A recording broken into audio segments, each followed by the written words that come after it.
The rain fell heavily in Lagos as Sarah stood by the window, watching each drop hit the glass, her mind clouded with thoughts. She couldn't ignore the gnawing feeling in her heart. Something was wrong. Her husband, Frank, had been acting strange for weeks, distant and detached.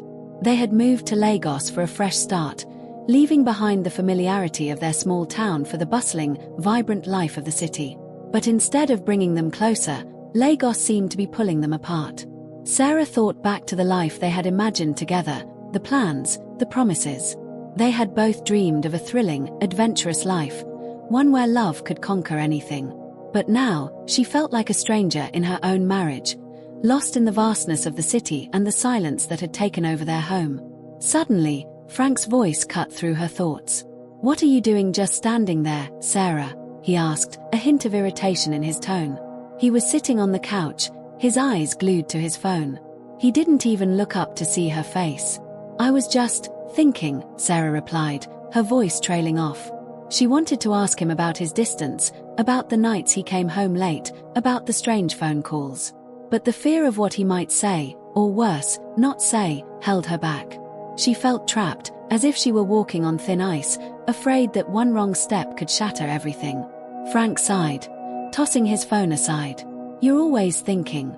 Maybe you should start living a little," he said, his words sharp and cold. Sarah flinched. She remembered a time when Frank's words were soft, filled with love and warmth. Now, they felt like daggers, each one cutting deeper than the last. She tried to hold back her tears, but a single drop escaped, rolling down her cheek. "Maybe I'm thinking because there's something worth thinking about," she finally said, her voice barely above a whisper. Frank looked at her, his eyes narrowing, but he didn't respond. Instead, he stood up, grabbed his jacket, and headed for the door. "Where are you going?" Sarah asked, her voice trembling. "I need some air," he muttered, slamming the door behind him. As the silence filled the room once again, Sarah felt her heart break a little more. She knew something was slipping away, and she was terrified of what that meant. But deep down, she also knew she couldn't keep living like this. Something had to change. The sound of the door slamming echoed in the empty apartment.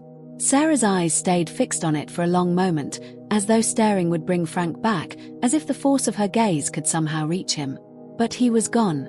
She was alone again, left to wrestle with her thoughts and the weight of what had just happened. Unable to stand the quiet any longer, she picked up her phone and dialed her friend Lisa's number. Lisa had always been her confidant, the one person who knew everything about her marriage, the good and the bad. The phone rang a few times before Lisa answered, her voice warm and familiar. "Sarah, is everything okay?"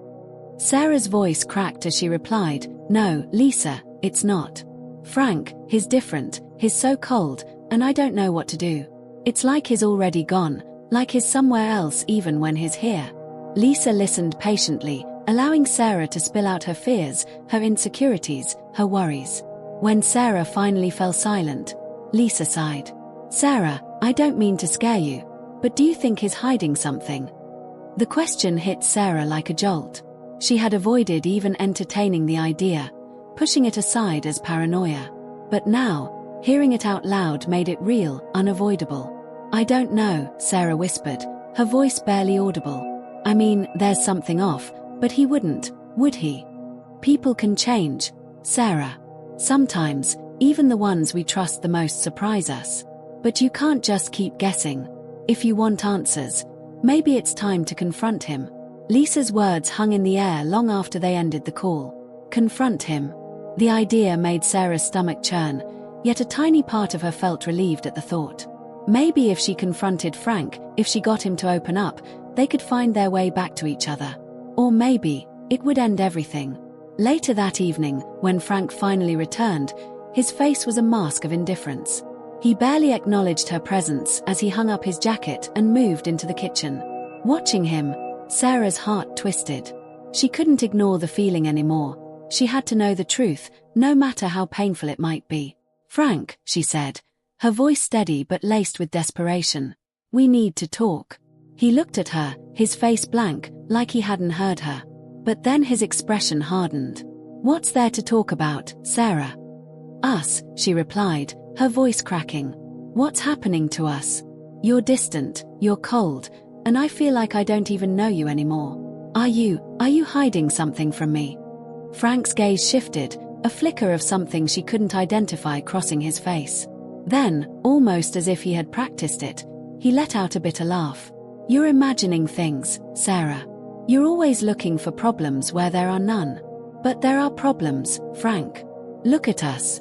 We barely speak, we're strangers in our own home." Her voice was louder now, her pain and frustration bubbling to the surface. Frank clenched his jaw, his eyes darkening. "Maybe that's because we're stuck in a place we don't belong, Sarah. Maybe we're both trying to hold on to something that's already gone." The words felt like a slap. She stumbled back, her heart racing, her mind reeling. He was right there, admitting it. He no longer wanted to be here, with her. The weight of his words hit Sarah like a storm. She searched his face, hoping for a sign of regret or sadness, something that showed he hadn't meant what he'd just said. But Frank's expression was unreadable, cold as stone. "Gone," she whispered, struggling to hold back tears. "You're saying it's all over? After everything?" Frank rubbed his temples, as if her questions were more of an annoyance than a cry for help. "I'm saying maybe this isn't working anymore, Sarah. We're just different people now." A sharp pain shot through her chest. This wasn't the man she had fallen in love with, the man she had left everything behind for to start a new life in Lagos. She wanted to scream, to tell him how much this hurt, but she held herself back. Desperation clawed at her, demanding that she dig deeper, that she uncover whatever it was that had driven him so far away. "What happened to you, Frank?" she asked, her voice trembling. "When did we start drifting like this? I deserve to know the truth." Frank hesitated, a flicker of something, maybe guilt, appearing in his eyes before he masked it. "Look, Sarah, I've got things I need to figure out. Things I can't explain to you right now. Just give me space." Sarah's mind spun, trying to make sense of it all. She had given him space, more than she thought she could bear. But now, hearing him say it out loud felt like the final cut, a wound that might never heal. Was he keeping a secret? Was there someone else? She wanted to ask, to scream, but fear held her back. In a sudden, irrational moment, Sarah grabbed his arm as he started to walk away. "You owe me more than this, Frank. You can't just push me away without an explanation." He pulled his arm free, his face darkening with anger. "Let it go, Sarah. Stop holding on to something that's only hurting you." Her hand fell to her side, feeling cold where he'd pulled away. The silence that followed was deafening, each second stretching like an eternity. In her heart, she knew that whatever wall had come between them, it wasn't one she could break down alone. But a part of her still refused to give up, to walk away without understanding why everything had changed. That night, after Frank had gone to bed, Sarah lay wide awake, her mind racing with questions and doubts. She couldn't shake the feeling that there was more to his sudden shift, that he was hiding something from her, something big. As the hours ticked by, she made up her mind. If Frank wouldn't give her answers, she would find them herself. Over the next few days, Sarah began watching him more closely, her heart torn between hope and dread. She noticed the small details, the way he constantly checked his phone, how he seemed on edge, and how his eyes would dart away whenever she asked where he was going. He had become a stranger in their own home, and the realization was enough to chill her to the bone. One evening, when Frank left without a word, Sarah's curiosity got the best of her. She followed him, her heart pounding as she slipped out of the apartment a few minutes after he did, keeping her distance. She trailed him through the crowded streets, her pulse racing with a mixture of fear and anticipation. He led her to a quiet part of the city, far from the bustling crowds. Sarah ducked behind a tree, watching as Frank stopped in front of a small, dimly lit restaurant. Her breath caught as she saw a woman approach him, her hand brushing his shoulder in a way that felt all too familiar. They exchanged a few words, and Frank leaned in close, his face filled with an expression Sarah hadn't seen in a long time, warmth. Tears filled her eyes as she realized the painful truth. Frank wasn't just pushing her away. He had already let someone else in.